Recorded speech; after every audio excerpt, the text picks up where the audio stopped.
Restarting your business, relaunching your business, relocating your business. Maybe you just need a restart, a jump, a kick in the butt, something to get you enthusiastic, just a new outlook. And believe it or not, this has nothing to do with COVID-19, but how timely that this interview is happening during the midst of what we're going through here in our wedding community, let alone the world.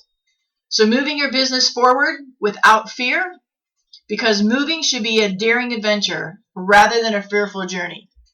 That's what we're talking about today on the podcast. That's what our episode's about. Restart, refresh, relocating. Come right back after this break, and I'll introduce you to the fabulous, talented lady behind the Restart Specialist.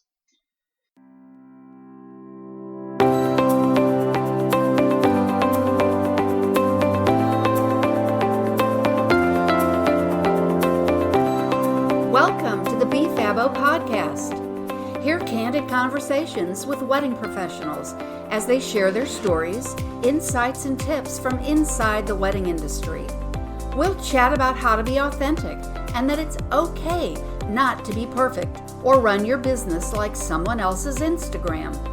Let's dive into the privilege it is to serve our clients and discover the talented creatives that make up our community. When we share what we know and who we are, we better serve our couples as a wedding day team, as well as each other. Simply put, Be Fabbo. Now here's your host, BobbiBrinkman.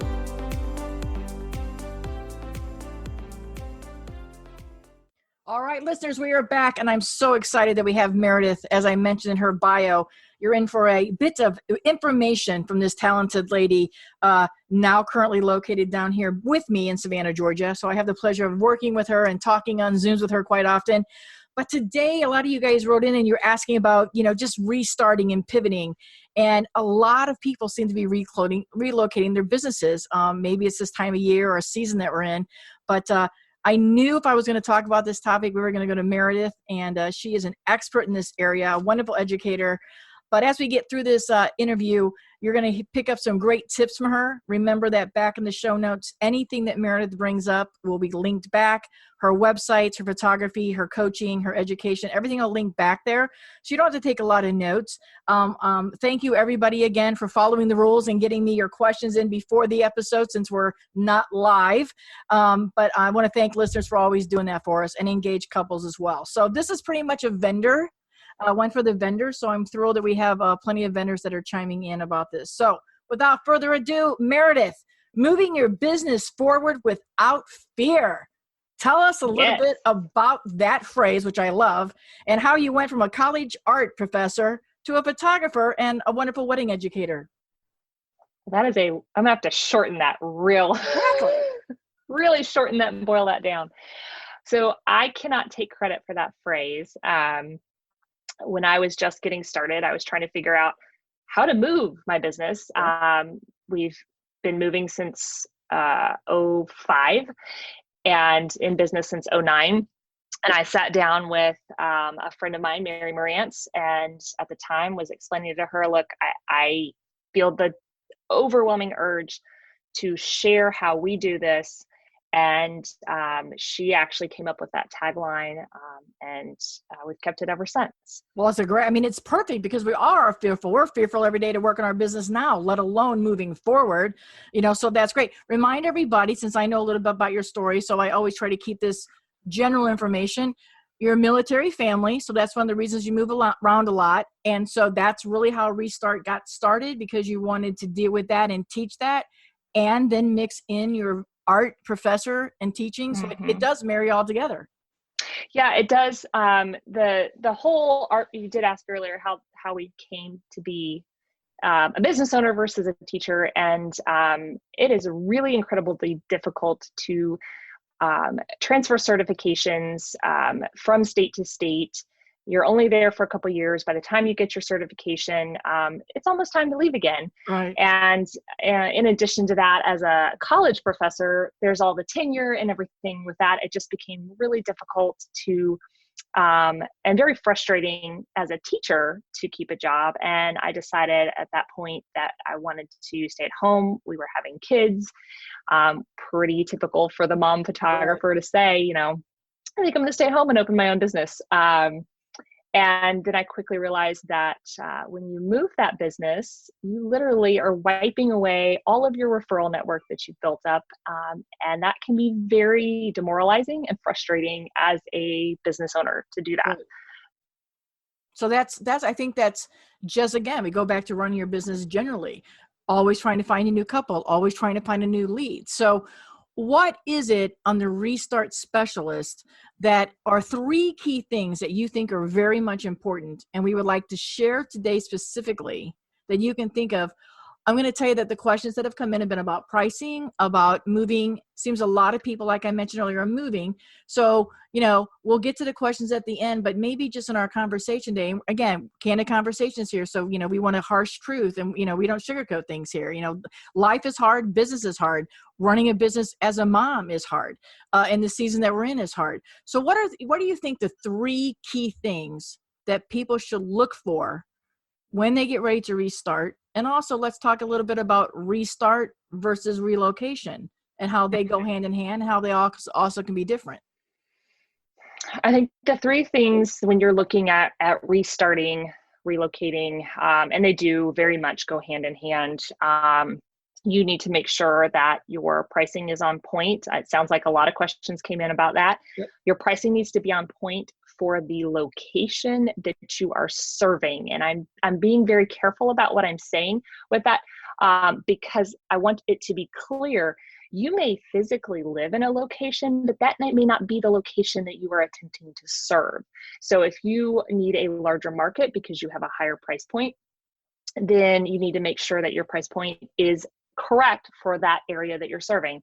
If I am attempting to market to LA and I live in Texas, my price points are going to be vastly different than if I'm serving a Texas market. So your pricing needs to be on point for the region that you are serving. Right.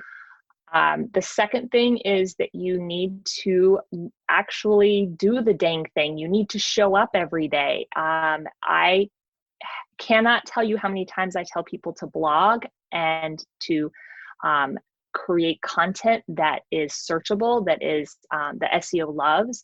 And if you don't do that, you won't be found by somebody that is looking on Google. For those of us that are restarting, that are moving to a new area, we're the new kid on the block. And so it isn't as easy to get those word of mouth referrals immediately when you walk in the door, because there are relationships that have to be built. So you have to do the marketing, you have to do the social media, you do have to do the content creation. And lastly, you have to realize that what you do in one region has a lasting impact. So there's this almost sense of lulling into a false sense of security when you're moving, because it's just like when you move to a new school. Oh, well, everything that I did stays back there and I'm going to go over here. But that reputation can follow you. And so you need to make sure that you are aware of that and cognizant of that what you do here will have an impact on what happens over there. And I think that's very true. And I think all 3 of those tips hold true just as business owner as well. So listeners, I want you to also hear that, you might not be moving or relocating, but the things that Meredith is sharing today are literally practices that you can put into effect today. And those 3 tips right there alone will help you generate or continue to keep some clients. So yes, we got a lot of questions about pricing. And I think a lot of it, you hit the nail on the head. I may want to live here, and I'm going to use Savannah because we're here. We live in Savannah. We also, you and I both get asked for Charleston. We get asked for Charlotte. And we do get asked for down 3 different markets. So let's take it a step by step. I'm currently living here. How do I go about letting people know I want to service those people? And then part 2 of that would be, I'm getting ready to move from this location. And right now for this question, let's keep it Southern, so general, so nothing drastic across the country. What do I need to do then? Because a lot of those questions were, how soon do I start marketing myself? How do I go about marketing myself? So as a Restart Specialist, I know you're going to give some good tips here. Okay. It's a lot of questions. So if I am trying to, if we live in Savannah and I'm trying to market to Charleston, or if I'm trying to market to let's say Greenville, South Carolina, I need to show stuff and I need to talk about things that are in that market. If I am intentionally trying to cast a wide net and saying, oh, I'm a destination photographer, then I can show lots of different places. But if I'm intentionally targeting a region or location, I'm going to need to probably go there and create some artwork for that. I need to collaborate with some people that are there and be able to then produce content marketing strategies that fall hand in hand with that region and that location. You also ask if somebody knows that they're moving, when do they start? You start as soon as it is confirmed. For us, Bobbi mentioned that we're military. And for some military families, and this goes for medical too, if your spouse or significant other is in a medical profession, you may be moving and you're not military. Right. So when you know for sure and for certain that you're moving, that is the time to start marketing. That is the time to start doing the research, start reaching out to vendors, start getting to know the local market, and really be able to talk like a local. And I say that because when we first moved to the Virginia area, I kept seeing this thing, Tidewater region. And I'm like, what in the world is that? Well, people were using that to search for things. Or when we moved to Texas, they said, oh, I'm going to go down to the local HEB. And I'm like, oh, Heb. They're like, no, baby, that's not what it is. It's not a Heb. And for those of you that are in Texas, you know exactly what I'm talking about. So you have to be able to talk like a local so that you don't stand out like a sore thumb. Because that's the thing. If you're brand new, you're not bringing a lot of tools or maybe baggage with you. Because let's face it, a restart, man, can also get you out of a rut. You're excited. You can't wait to get to a new area. It's scary, but you're rejuvenating your business as well, and you get excited over that. So research. In all of that you just said, I heard research. So if I know I'm moving to this area, I'm diving in for keywords. I'm talking about blogs. I'm researching so I get to know. So that brings us to, a couple questions was, how do I get my website to start transitioning without booking something too soon or looking like I'm a know-it-all? What's like the steps that you suggest for somebody? You do the research, but then when do you start getting some of that stuff on your social media, or when do you start sharing some of this? And then without offending current couples, at what point do you let your current couples know you're vacating? Mm-hmm. There's a lot of mixed opinions on this. If you are already branding yourself as a destination photographer, then a move is going to be less uncomfortable for your clients because they're really not going to see it as an interruption of what you're doing, because you're already traveling to wherever they are. They've already been trained to assume that that's what you're going to do. Right. Versus if you are a regional photographer targeting a regional area and you are moving, you had darn well better have a plan in place. And you better let them know before you let the world know, because to put this in perspective, if I go out and I blast on Instagram, I love Texas, but unfortunately, maybe I'm positive about it. Woohoo, we're moving to Hawaii. Yep. My Texas bride is going to go, excuse me, what? Mm-hmm. Back that train up. And I'm going to get an angry email, or I'm going to get an angry phone call. And instead, save yourself the grief and frame it in a positive manner. And you let them know and you say, hey, we are still going to serve you in the same way. We are super excited about your wedding, or fill in the blank, whatever it is. And then at that point, you say, here's what's happening. It's not going to interrupt the service that we're providing you. And it's that. Now, as far as a know-it-all, as far as moving into a local market, that's really hard. Mm-hmm. I'm going to be very blunt, very honest with those of you that are listening. That is probably one of the most painful, hard things to deal with, because there's two things at play here.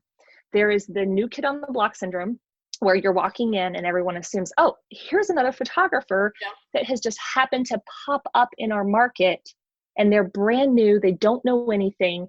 And then if you've been in business for a couple of years, they listen, and the way that you talk and conduct yourself can come across as a know-it-all unintentionally, because you've been in the industry for 10, 20 plus years. And my go-to has always been just be yourself. Right. You're going to offend somebody one way or the other. And don't devalue yourself. I mean, you've put in the time, you've put in the experience. They can go check out your website like everybody else, and they see that you've built up a reputation and do everything. And, let's face it, we live in a market that everybody wants to work in. I mean, everybody wants to come here in Savannah and Charleston and be a photographer. Everybody, I'll shoot that. I mean, we're in groups and we see people hours away. And I'm like, that's an engagement session, people. You're going to fly in 5 hours for an engagement session?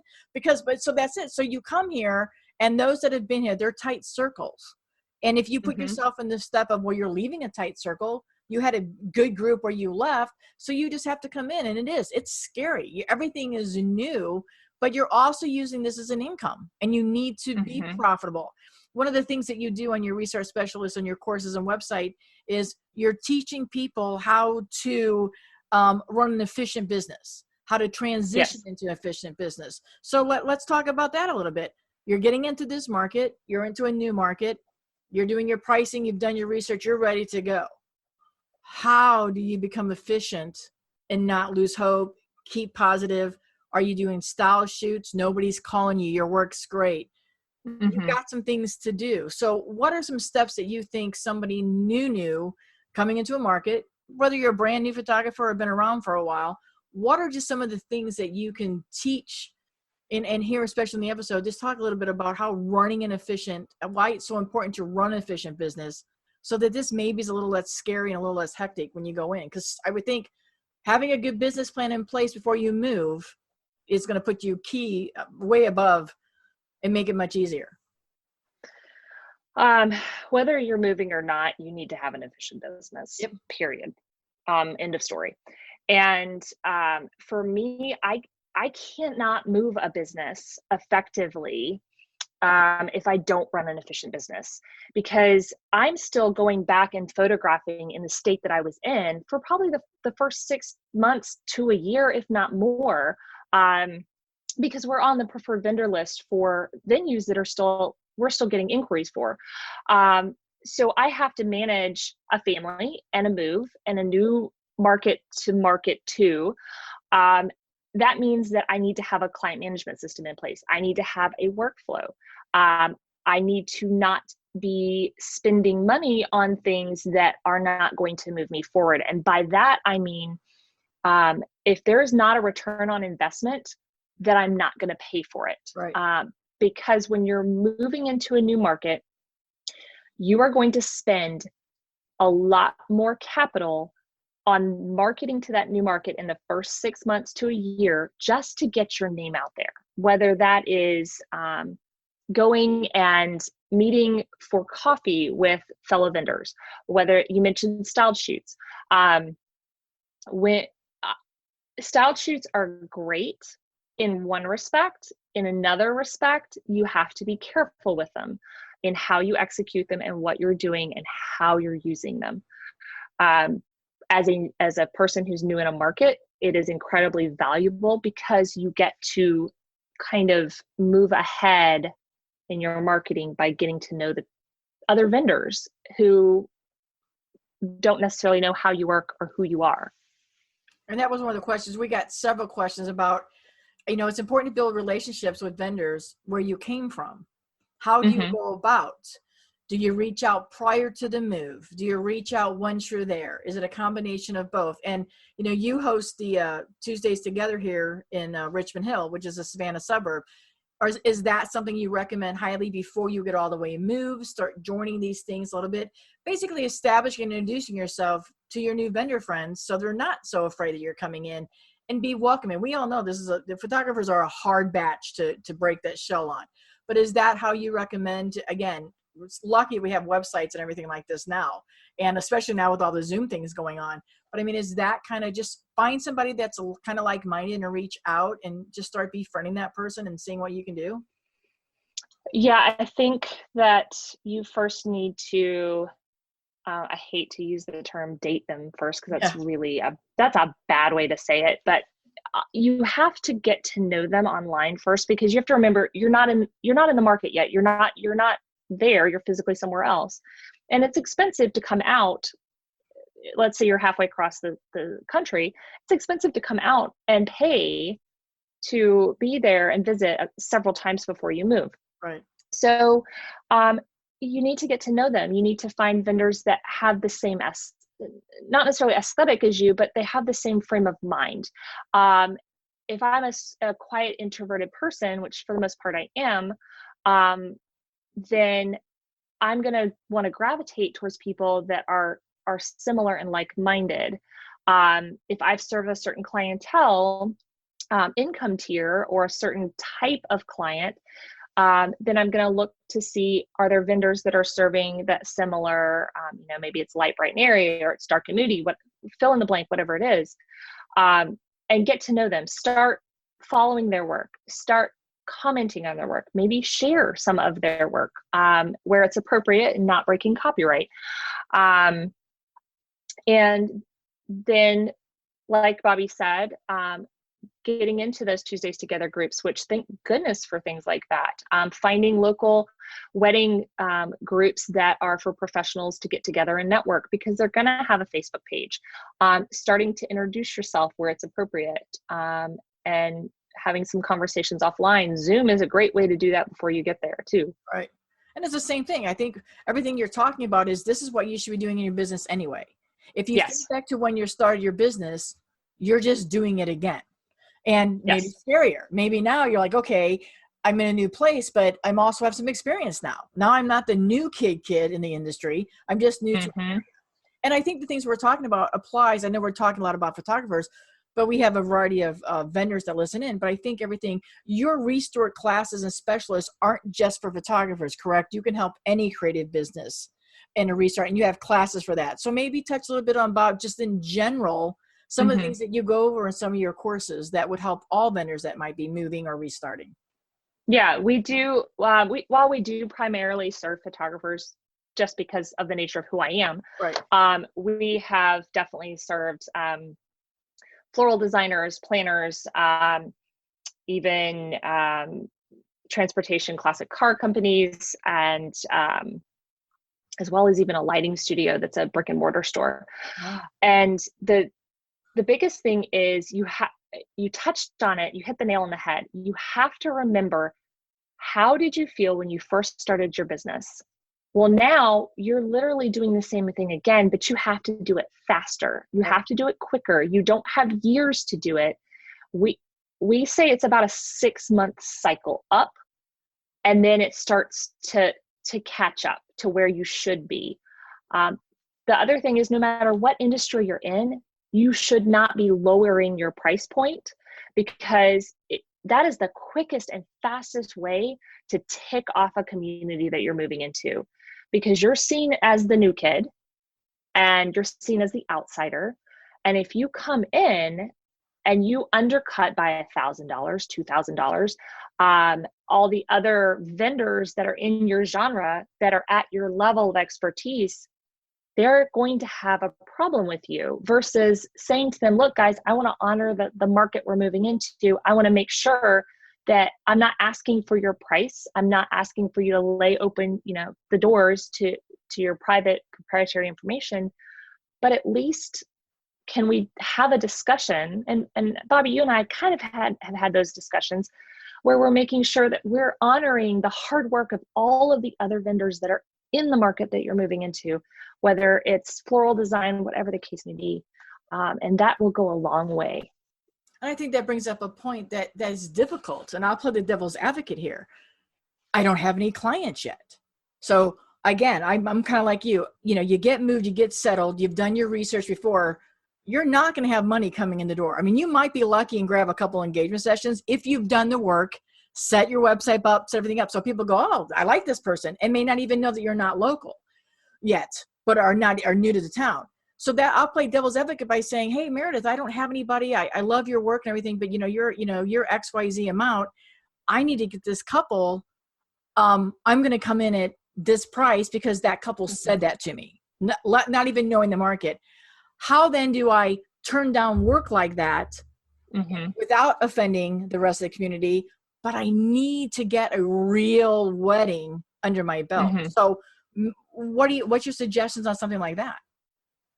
can you add value without lowering your price? Can you add additional, now again, I'm not a floral designer, and yes, I know adding additional flowers, it has a cost of good. Right. But could you add something in without lowering your price point to fit in? Yes. And I think also you bring something new. So don't forget, listeners, that your value could be, you have a new set of eyes. You have a new approach. You have a new way of looking at something. Now that brings me to the second part. We'll talk about photographers. I'm going to come in and I'm going to second shoot for a year, and just so I can be and get around and know people. Yes and no, good place to start. Just, you're an experienced person. You're a well-respected industry person. What is your take on that? Is there a right way or wrong way, or is it a personal choice? I think it's a personal choice. I think it has to do with what your goals are. We very rarely second shoot because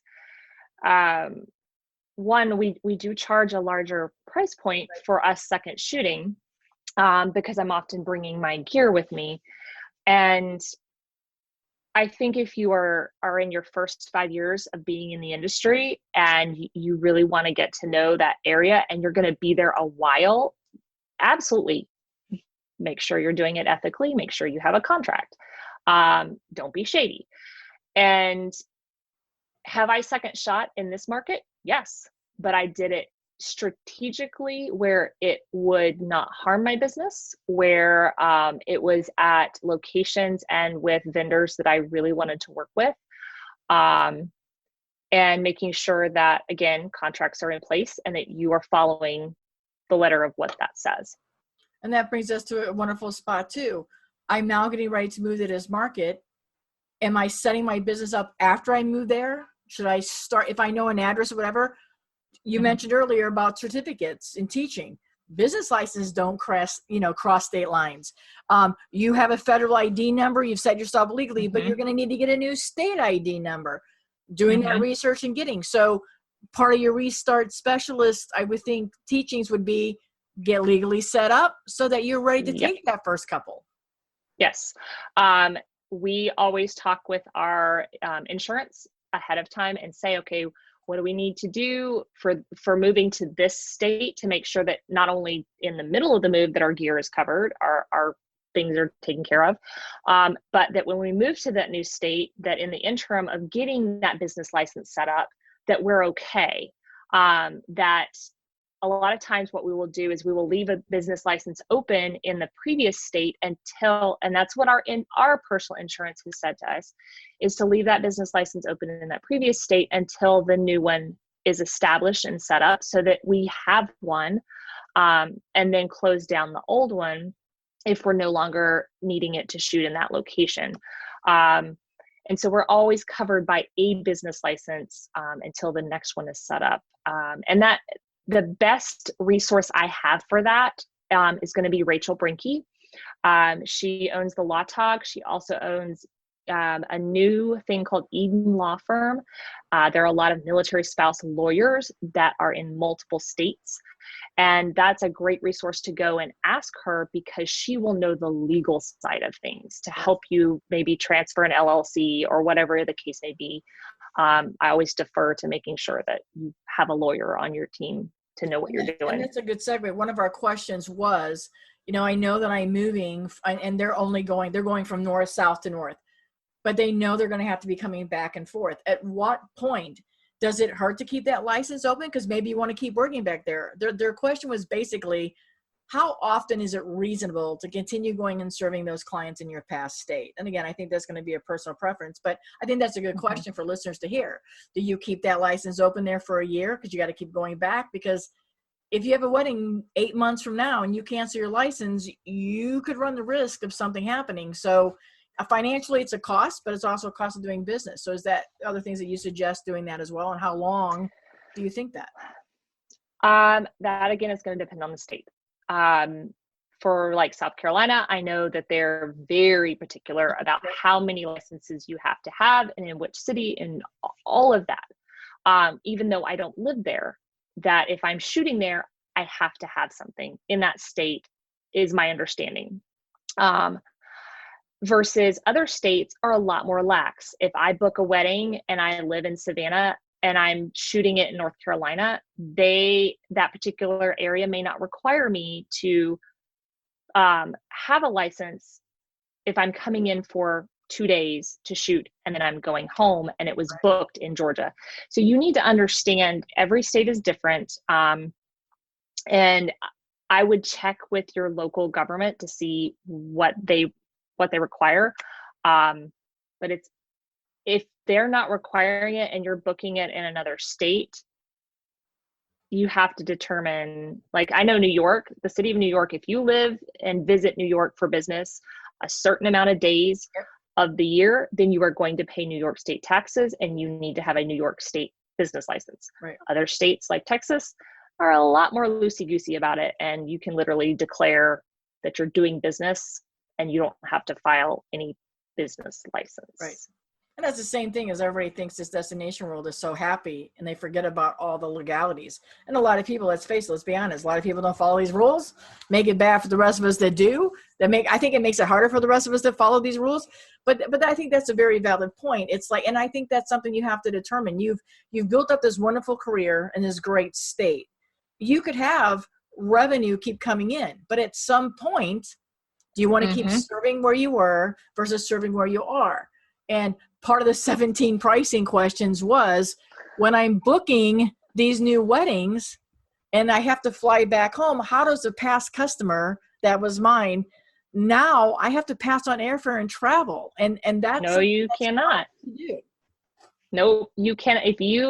That is something that we've gone round and round about with many of our one-on-one mentees. If you have legally signed a contract and there is nothing stipulating in there that they will owe travel if you move, which would be a red flag for any couple that is booking a photographer, you are going to have to swallow that price. And we have. Now, something that we have done to protect ourselves in a way financially is that if I know I'm moving in 8 months, and I know that I'm still getting inquiries and I still want to book in a market that I'm leaving in 8 months, then I will raise my price accordingly to cover if I'm going to have to travel back. And that's something that we don't, it may be shocking for those that are listening, no matter what genre you're in, we don't have a static price for the year. So if I'm booked solid for the rest of the year, I'm going to raise my prices. Right. If I am maybe not bringing in a ton for the quarter, I'm going to lower it. Now, I'm not talking $3,000, $4,000. I'm talking a couple hundred, and I'm playing with the price structure by quarter based on my booking numbers and what I want to book for the year. Exactly. And I think these are, like I said, these are just amazing points that you have to really think hard when you're getting ready to relocate. And if you know you're getting ready to relocate and you've got the time, put the work in just the same as you did when you started your business. I mean, it's hard to leave what you've built and what you've worked on, but you may not have a choice to move forward. So we're going to jump a little bit into COVID. You and I have been talking about COVID ad nauseum for, I think, forever. But 'tis the season we're in. But I do know that the trending word is pivot. Everybody needs to pivot. Should you pivot? Will you pivot? What will you do? I think we all agree here on the podcast that the wedding world is not the same. We're going to have a whole new normal. So the pivoting, how does that fit into things that you offer in your courses and some things that you're teaching? Because again, it's a restart.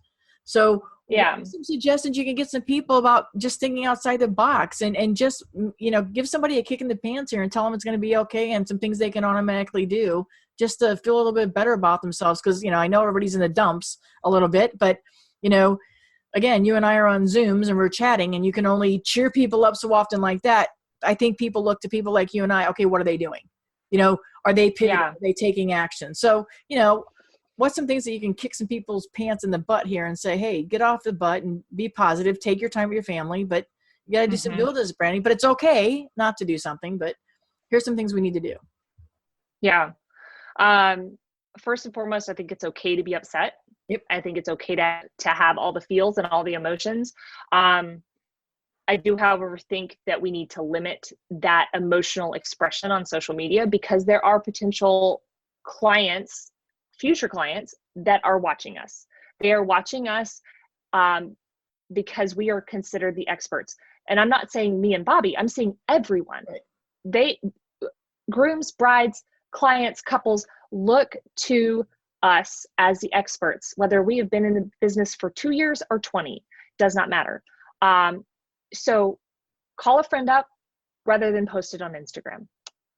Acknowledge your feelings. It's okay. However, the pivoting side of things, a lot of us have taken this time and looked at our business and said, that thing that I wrote down 6 months ago that I was going to do, that email newsletter cycle that I was going to create, now I need to actually do it. I think it's been a eye-opening thing. And I think that for some of us as business owners, it has made us stronger, because we've realized I can't treat this like a hobby anymore. It can't just la-di-da-di-da about it. And so for me, you ask, kind of how we're pivoting. We have actually raised our prices. We have been afraid to do so for several reasons. And we've not a ton, but we have raised our prices.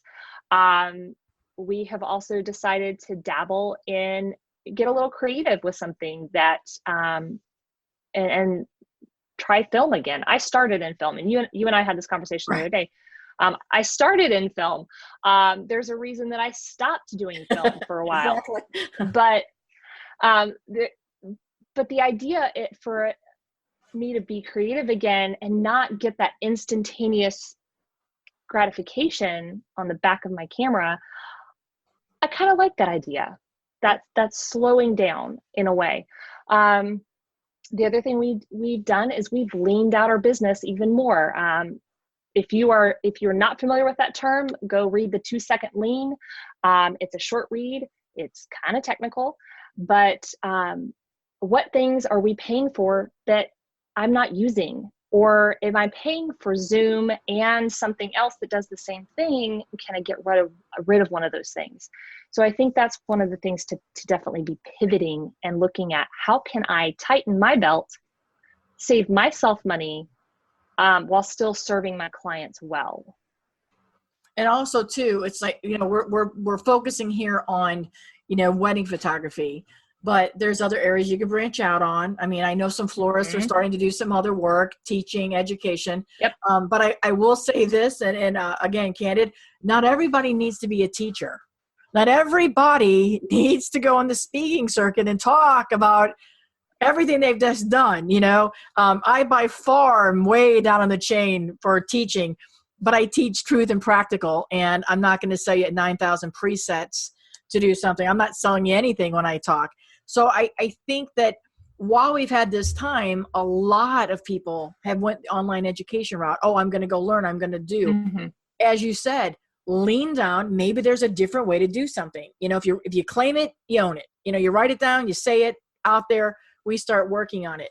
And I think that we have to know, and I don't think it's a secret to the engaged listeners that are listening in, that we're all taking a big hit in the industry. Prices across the market should and will increase for 2021 and beyond, because we need to recoup it. And I think most people understand that.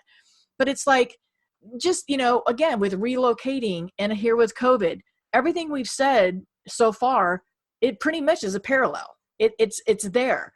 You hit on the email thing. It's like you have ESP, and I'm laughing because I'm not joking. Tina did not send Meredith any questions that you all sent in, because I just wanted Meredith to kind of free roll. I mean, I knew if I sent her the questions, she'd give us such perfect answers, and I just love the candid mix.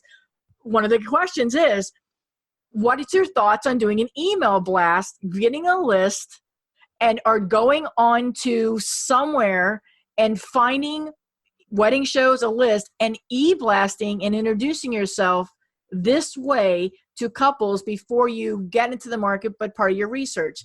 Is that just bad taste? Is it going to make people mad? Or is it something pretty smart? I think it depends on the clients you are serving. Okay. If you are in the budget to lovely tier, go ahead. Go and email people. If you are aiming for the luxury market, they are probably less likely to appreciate that.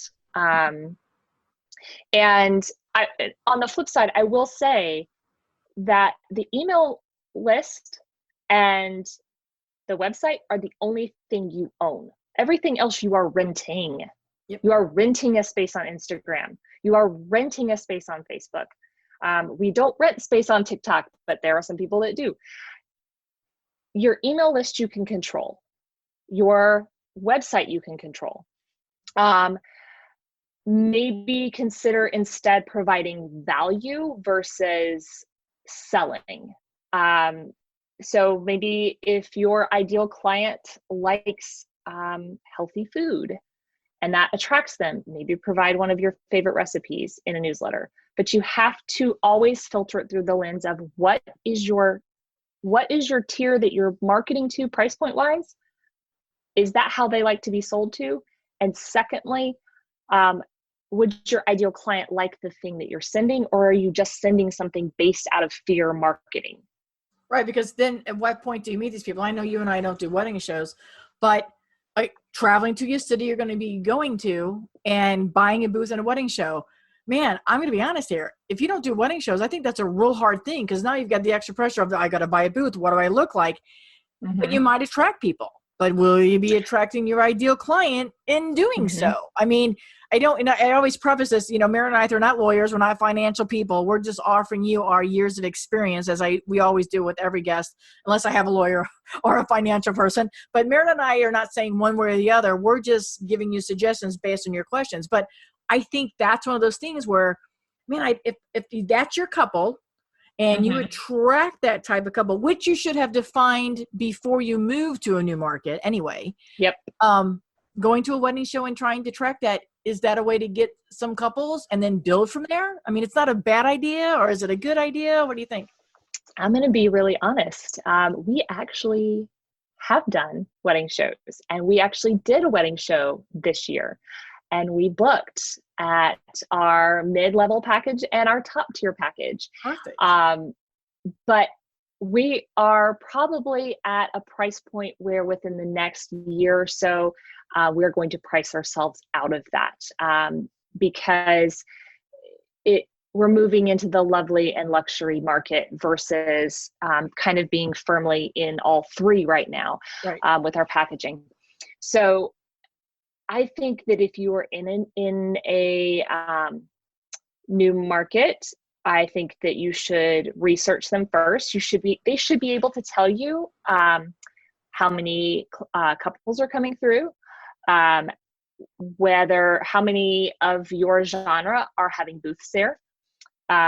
They should be able to give you a lot of data on it. And if they cannot give you data on it, then you should not be booking at that bridal show. Exactly. Run the other way. But I think that's a good thing, because it's kind of like, you want to, I want to myself, I want to book people that I want to hang out with, so yes. I'm looking at coffee shops. I'm looking at, higher end level luxury alcoholic places, things that, because that's my kind of people and what I want to hang out with, and I want to be myself. But I mean, I think if I was going to a new market, and that might be the fastest way, and let's be honest, after this, when we get to the other side of this COVID thing, I think some people might have to totally start over, and I'm going to start over, and I'm going to go forward. I might have to go somewhere and look, but I think, again, the beauty of having to get transferred and relocate and being solid in who you are as an artist, believing that you can do it, and having a kick-ass business plan and knowing, man, this works here, I'll adjust it there. Because let's just say what happens, Meredith, if we're in Savannah, a little bit higher luxury. What if I'm going to, and I'm not knocking any city, I'm just picking a spot somewhere in South Dakota that may not be that level. I'm going to have to adjust down what I do and make that level. So, I mean, that's what do you think about that? I mean, how do you go about maybe going backwards? I think if you are going to move from a market that is a higher price point to a market that's what you're considering a lower price point, you may have to consider becoming a destination photographer if you're not willing to lower your prices. All of this, all of what we're talking about comes down to what is your income goal? What is your emotional goal with your business? And what do you need to make to survive? It's not an ego thing. It is a numbers thing. We have to put our ego aside when we're moving a business, when we're restarting a business, because let's be frank and honest. The one thing that is detrimental to an ego is having to start over again. It is humbling. It is hard. And so you have to look at it from a logical, data-driven numbers aspect and not an emotional aspect. Right. And again, knowing yourself and knowing those numbers, and believing in them, and again, I think that you will then strive to serve those that want to seek you out, serve you. So we're going to grab some of these questions, which I think are some really good questions, and we've touched on a few, but it seems a lot of the people, want you to advance a little bit on how do I establish myself as that local? I get there, I've done my website, my Instagram. And you mentioned earlier that we rent, but we're also competing heavily on Instagram and Facebook. We get lost in that shuffle. So the question that came from Susan, who happens to be from Texas, says, how soon do I start shifting my entire website to the new market I am, and I start speaking as if I'm a local on that website? When is too soon, or is never too soon? For us, we typically have a 6 to 8 month turnaround of knowing. I am very grateful. There are other folks out there that literally get a week notice or a 2 month notice. For us, it's always been about 6 to 8 months. The minute I know for sure, I call my SEO person and I get them to switch over my SEO. I am not going to do that sucker myself. We have a show it based website, and I am going to hire somebody to switch that over. I'm going to start immediately researching, but I am not going to do anything anywhere that any of my clients could find until I have notified them and let them know. And then I'm going to immediately start the switch over and start marketing for such. Or the other option, there's the secondary option, is you become a destination photographer and you then switch your SEO over for where you are located, but you market to all the locations that you've lived in. And I think you start having that conversation anyway. I think that if you have truly, really good, and I'm using good as in you've worked with them for a while, couples, they're going to be able to say, I know you're moving. I'm sad to see you. I wish you the best of luck. But also that goes back to now you're running your business and you might want to be working somewhere else. Hashtag those places you want to work. Nothing wrong with that, but you're establishing yourself as somebody who works in those areas. So that's a perfect point. And that's the next question that leads into that. You've covered the SEO is like, do I start rebranding my Instagram and Facebook? Do I start doing the same thing on those? We talked about the hashtag. When do I start telling? And do I start saying, hey, XYZ city, I'm coming at you? That comes from Eric in Minnesota. I go ahead and do it as soon as I've announced, because I need to go ahead and I'm not trying to be shady or sneaky about it. I'm very clear that this is the market we're moving into. And so there's social media posts that happen that say, this is the one thing I'm super excited about when we get to this new city. I'm not trying to slide in there and be like, oh, this is over here and we're here. Now, you may get an inquiry, and in all frank honesty, we typically get inquiries before we're ever in the city that we're moving to. Right. And we typically book within a month of when we've gotten there, if not before. So if you get an inquiry and you're not ready to serve it, then you simply say, I'm so sorry, we're currently booked right now. Perfect. You're not taking any clients. You're currently booked. Well, and let's be real too. If I write, hey, I'm, going to be in Charlotte or blah, blah, blah for XYZ, do you know that there are vendors that reach out and say, oh my God, Bobbi, I'd love to drive a cup of coffee with you. I mean, this is your chance to do that, which is what we don't have. So again, some of the other ones are, establish myself as not the newbie in the market. Do sometimes I want to be the newbie in the market versus just acting like I've been a local forever? I mean, at some point, isn't that a benefit to be a new set of eyes? We kind of talked about that a little earlier. Yeah, this is a fine line to walk.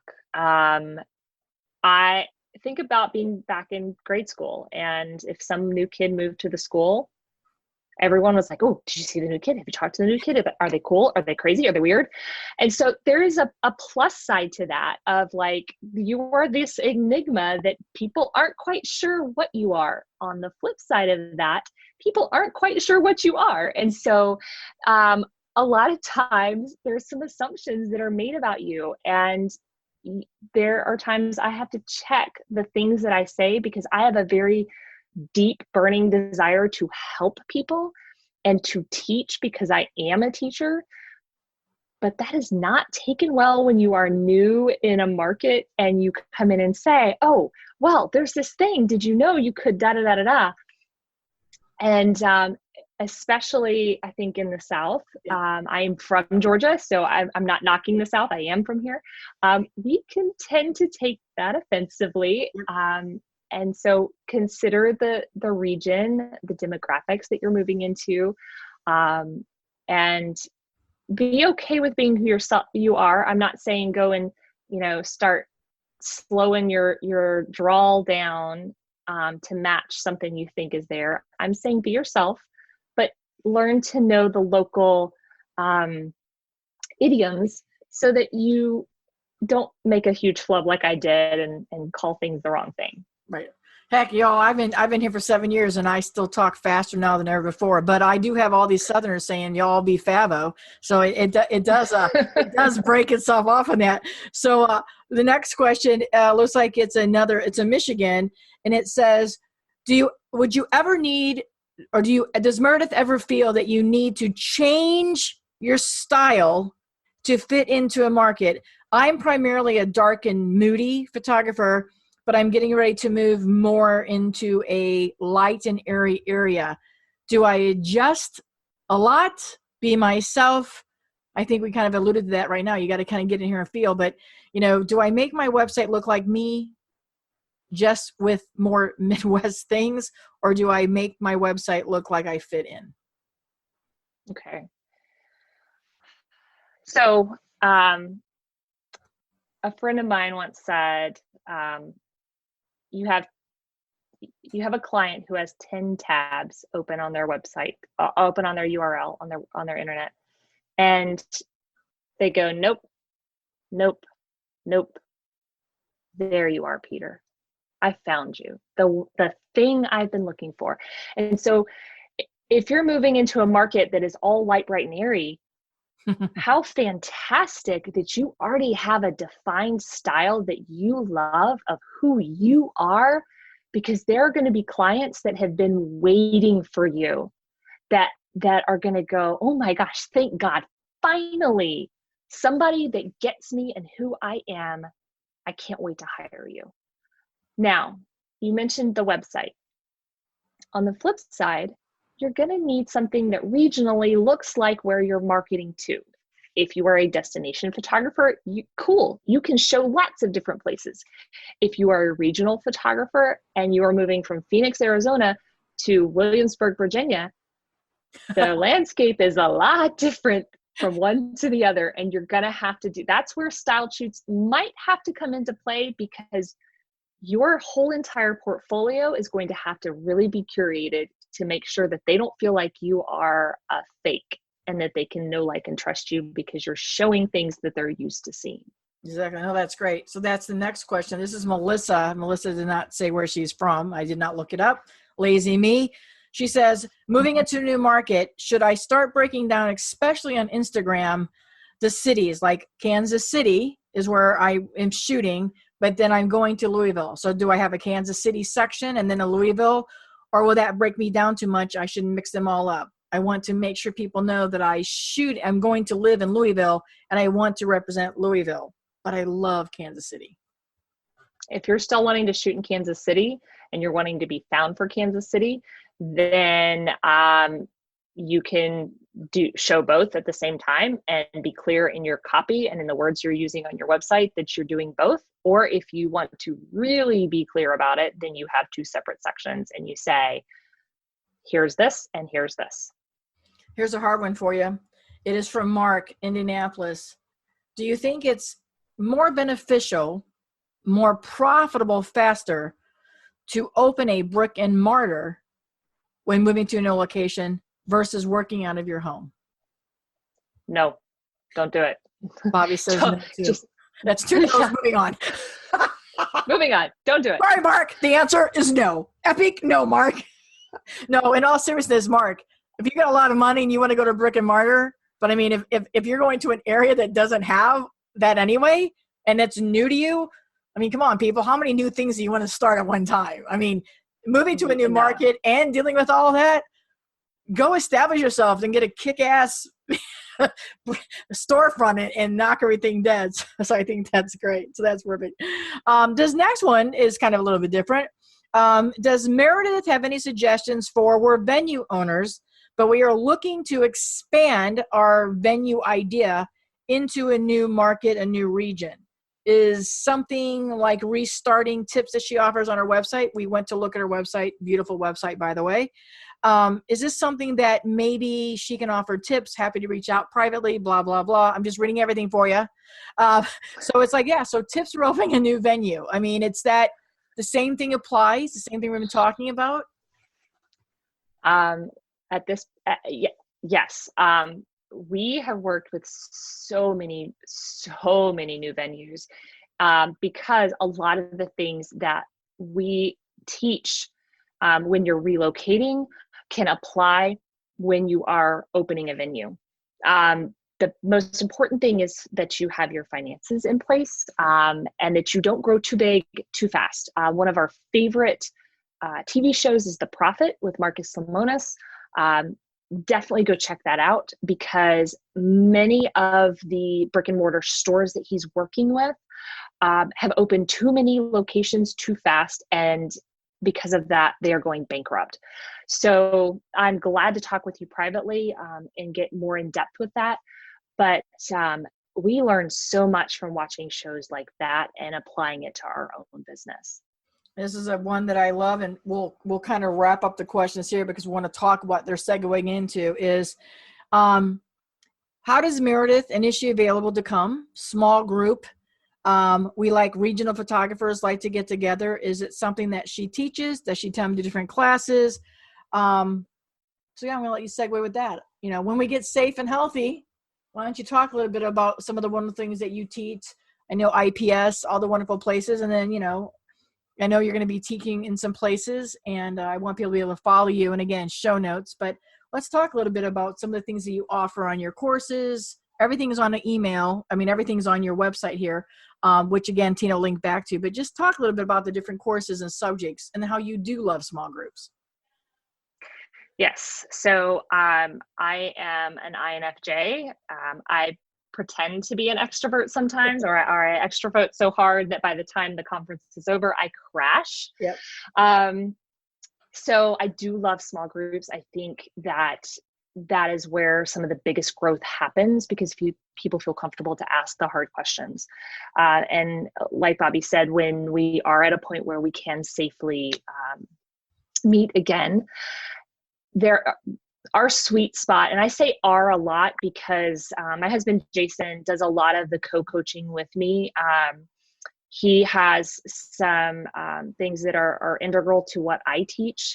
He is a Green Belt Lean Six Sigma, which has to do with workflow efficiency. And so we teach on that. We also custom create workflows for people, whether it's a planner, photographer, floral designer. We've done them for a lot, saving them efficiency. We also are really big on content creation and being able to recycle it in multiple platforms so that it doesn't sound spammy.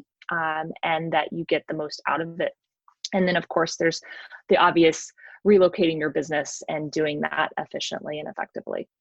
And so how soon should people like reach out to you? Like if somebody knows they're getting ready to relocate, is that a good time? Or I think any of the courses that you teach here, I think you're a wonderful mentor anyway. And I would say that, you know, not talking to you as much, but I really enjoy getting to know you over this past year. And you know, I don't give those compliments out a lot, listeners that listen in. So if I tell you she's somebody you can learn from in the right way, no balls, gonna give it to you, pull your bootstraps up. This is your gal. She's a lot like me in that way. But I mean, how soon should people reach out to you if they're wanting to relocate or even to restart here? And I think that you can do some online teaching and courses with these people as well. Yeah, so it is definitely on how you like to learn. We have online courses, but I call that the drip method. You're going to get the education, you're going to get the information, but you're going to have to figure out some of it for yourself. Right. And you're going to have to apply it to your own personal situation. We are available for mentoring starting in June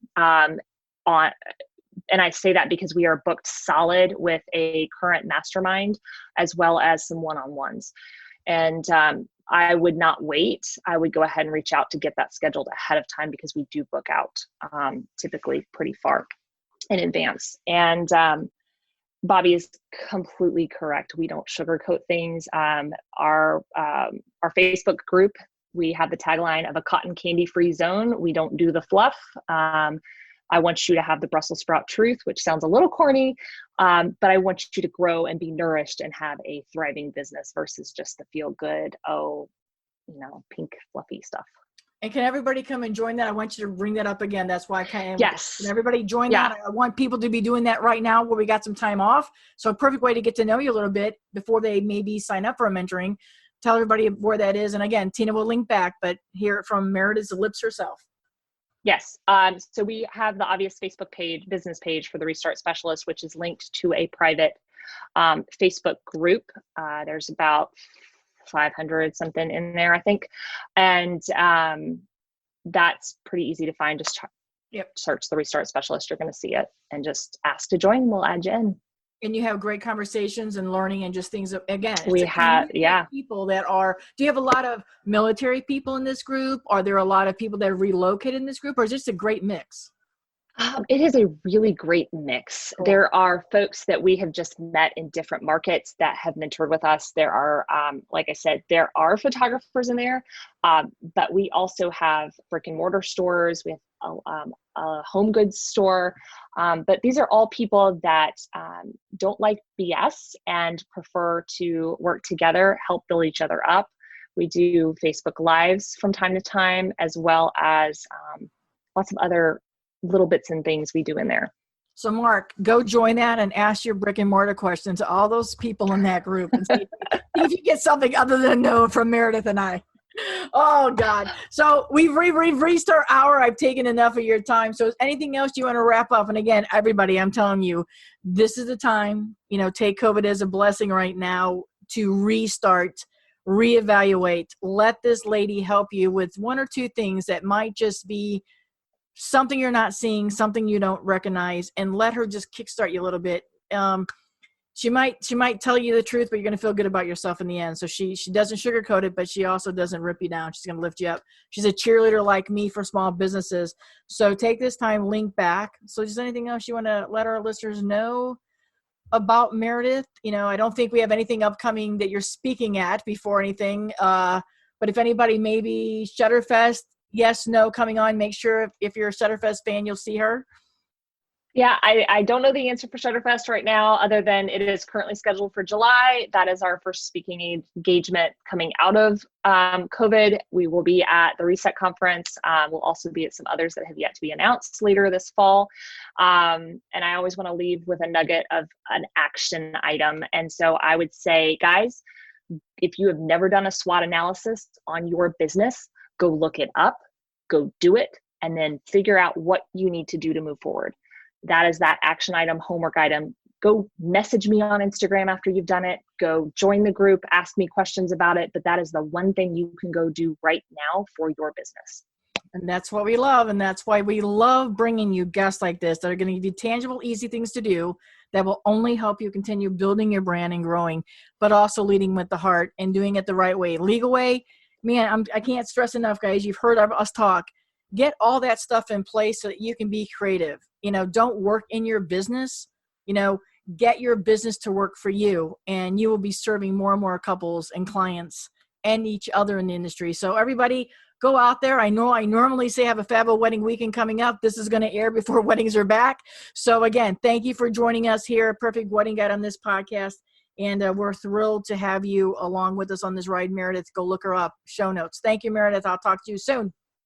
Thanks so much. Bye. For more information about today's episode, check the show notes at BeFabboPodcast.com. Hey, while you're there, don't forget to subscribe and sign up for Monday Motivations, delivered hot to your inbox. And there'll be more. Can we say more? Till next time, be Fabbo.